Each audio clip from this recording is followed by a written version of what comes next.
CSBIAS అకాడమీలో civil services coaching కి కొత్త బ్యాచ్ సెప్టెంబర్ 25 నుంచి స్టార్ట్ అవుతుంది. ఇది ప్రిలిమ్స్ మెయిన్స్ మొత్తం సిలబస్ కవర్ చేస్తుంది. ఈ బ్యాచ్ డ్యూరేషన్ 10 months ఉంటుంది. సెప్టెంబర్ 25 నుంచి స్టార్ట్ అయ్యే ఈ బ్యాచ్ దాదాపు జూన్ జూలై వరకు ఈ బ్యాచ్ కొనసాగుతుంది. ఇది అందరు విద్యార్థులు ఎవరైతే సీరియస్ గా 2025 అటెంప్ట్ కోసం ప్రయత్నిస్తారో వాళ్ళ కోసం ఇది ఎర్లీ బ్యాచ్ అని చెప్పవచ్చు. నిన్న చూసాం యునెస్కో వాళ్ళ వరల్డ్ హెరిటేజ్ లిస్ట్ లో శాంతినికేతన్ పేరు ఉండటం.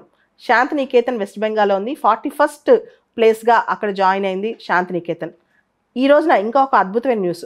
ప్రపంచ వారసత్వ కట్టడాల జాబితాలో కర్ణాటకలోని హొయసాల ఆలయాలను చేర్చారు ఈ రోజున.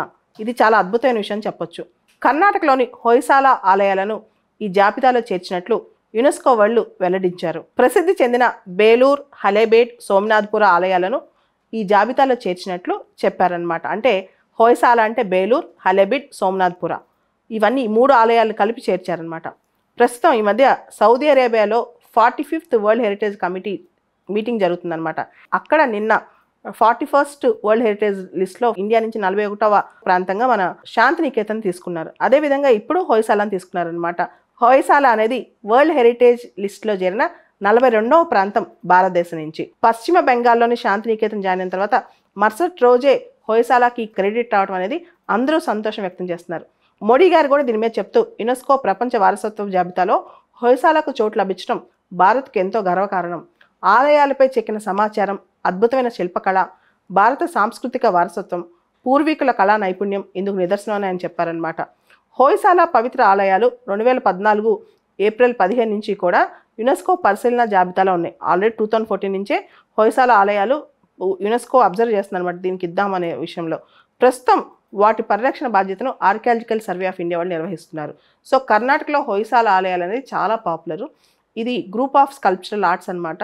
హిందూ టెంపుల్స్ ఉంటాయి ఇక్కడ హొయసాల స్టైల్ అనమాట. సో ఈ మొత్తం హొయసాల స్టైల్లో మనం గమనిస్తే కనుక స్టెల్లార్ షేప్డ్ గ్రౌండ్ ప్లాన్, ఒక స్టార్ షేప్డ్ ప్లాట్ఫామ్స్ కనిపిస్తుంటాయి.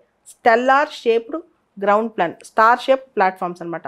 Multiple shrines around the central pillar hall చుట్టుపక్కల చిన్న చిన్న టెంపుల్స్ లాగా ఉంటాయి అనమాట. Multiple shrines. Soap stone as primary building material, అంటే మొత్తం ఈ బిల్డింగ్స్లో సోప్ స్టోన్ వాడతారు. ఆ బిల్డింగ్ కన్స్ట్రక్ట్ చేయడానికి, ఆలయాలను కన్స్ట్రక్ట్ చేయడానికి సోప్ స్టోన్ వాడతారనమాట. కొన్ని ప్రాంతాలు ఆ దేశ బౌండరీస్ని దాటి ఇంటర్నేషనల్ సిగ్నిఫికెన్స్ ఉంటాయో వాటిని UNESCO list of world heritage sites అని పిలుస్తుంటారు. జనరల్గా దీనిలో cultural heritage, natural heritage, mixed heritage అని 3 ఉంటాయి. ఇండియాలో ఏది కల్చరల్ హెరిటేజ్కి వస్తుంది, ఏది న్యాచురల్ హెరిటేజ్కి వస్తుంది, ఏది మిక్స్డ్ హెరిటేజ్కి వస్తే మీరు చూసుకోవాలి.